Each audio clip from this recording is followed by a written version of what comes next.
Hi all, അസ്സലാമു അലൈക്കും. Welcome back to Silna's kitchen. ഇന്നത്തെ റെസിപ്പി കിഡിലൻ ടേസ്റ്റ് ആയിട്ടുള്ള അടിപൊളി ഒരു ബ്രേക്ക്ഫാസ്റ്റിൻ്റെ റെസിപ്പിയാണ്.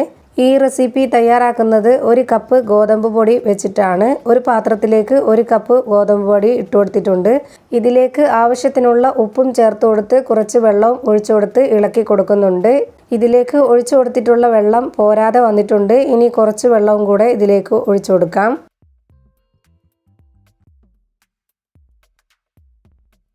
കുറച്ചുകൂടെ വെള്ളം ഒഴിച്ചു കൊടുത്തിട്ടുണ്ട്. ഇനി ഇത് നല്ലോണം ഒന്ന് ഇളക്കി യോജിപ്പിച്ചെടുക്കാം. ഇത്രയും ഇളക്കി കൊടുത്ത ശേഷം ഇനി നന്നായിട്ടൊന്ന് കൈവച്ച് കുഴച്ചെടുക്കാം. ഈ ഗോതമ്പ് മാവിൽ സാദാ പച്ചവെള്ളമാണ് ഞാൻ ഒഴിച്ചു കൊടുത്ത് കുഴച്ചെടുക്കുന്നത്. ഈ റെസിപ്പി ഉണ്ടാക്കാനായിട്ട് പച്ചവെള്ളത്തിൽ കുഴച്ചെടുത്താലും മതി, ചൂടുവെള്ളത്തിൽ തന്നെ കുഴക്കണമെന്നൊന്നുമില്ല.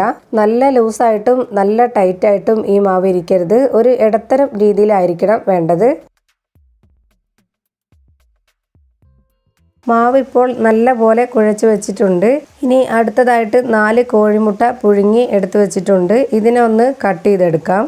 എങ്ങനെ വേണമെങ്കിലും കട്ട് ചെയ്തെടുക്കാം. ഞാനിത് റൗണ്ട് ഷേപ്പിലാണ് കട്ട് ചെയ്തെടുക്കുന്നത്.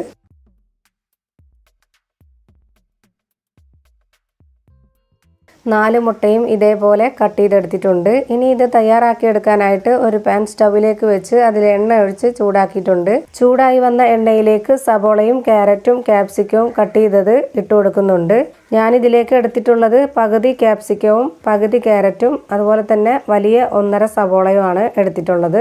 ഇനി ഇതിലേക്ക് 3 അല്ലി വെളുത്തുള്ളിയും അതുപോലെ തന്നെ ചെറിയൊരു കഷ്ണം ഇഞ്ചിയും ചതച്ചത് ഇട്ട് കൊടുക്കുന്നുണ്ട്. അടുത്തതായി 1 സ്പൂൺ മുളക് പൊടി ചേർത്ത് കൊടുത്തിട്ടുണ്ട്. ഇനി ഇതിലേക്ക് ഒരു നുള്ള് ഗരം മസാലപ്പൊടി ചേർത്ത് കൊടുക്കാം. ഇനി ഒരു നുള്ള് പെരിഞ്ജീരകപ്പൊടിയും ചേർത്ത് കൊടുക്കുന്നുണ്ട്.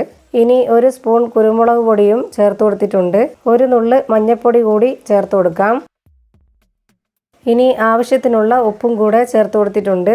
ഇനി ഞാൻ വീട്ടിൽ തന്നെ ഉണ്ടാക്കിയെടുത്തിട്ടുള്ള ടൊമാറ്റോ സോസാണ് ഒഴിച്ചു കൊടുക്കുന്നത്. കളറൊന്നും ചേർക്കാതെ ഉണ്ടാക്കിയത് കൊണ്ടാണ് ഈ ഒരു കളറിലിരിക്കുന്നത്. ഇനി ഇത് ഇളക്കി കൊടുക്കാം.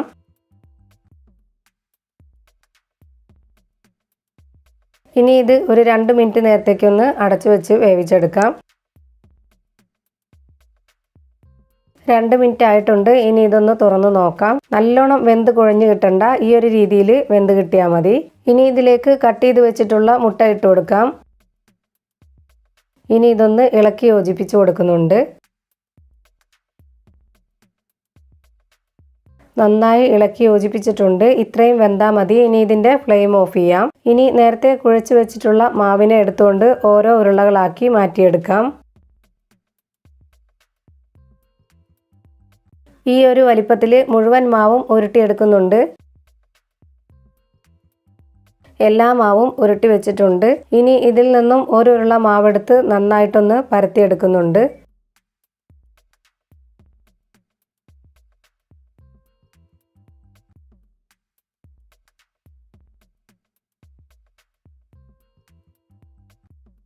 ഇതേപോലെ എല്ലാ മാവും പരത്തിയെടുത്തിട്ടുണ്ട്.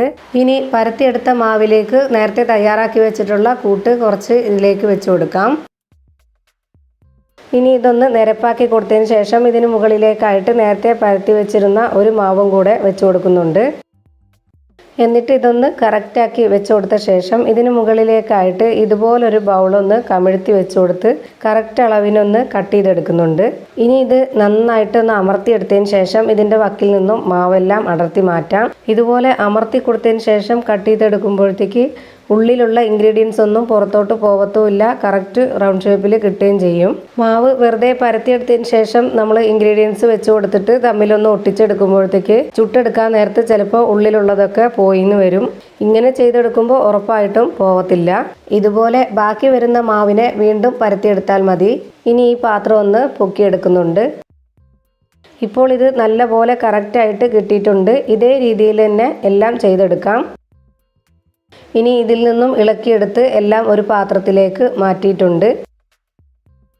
ഇനി ഇതൊന്ന് ചുട്ടെടുക്കാനായിട്ട് ഒരു പാനിലേക്ക് കുറച്ച് വെളിച്ചെണ്ണ ഒഴിച്ചു കൊടുത്തിട്ടുണ്ട്. ഇതിലേക്ക് ഇട്ട് കൊടുക്കാം.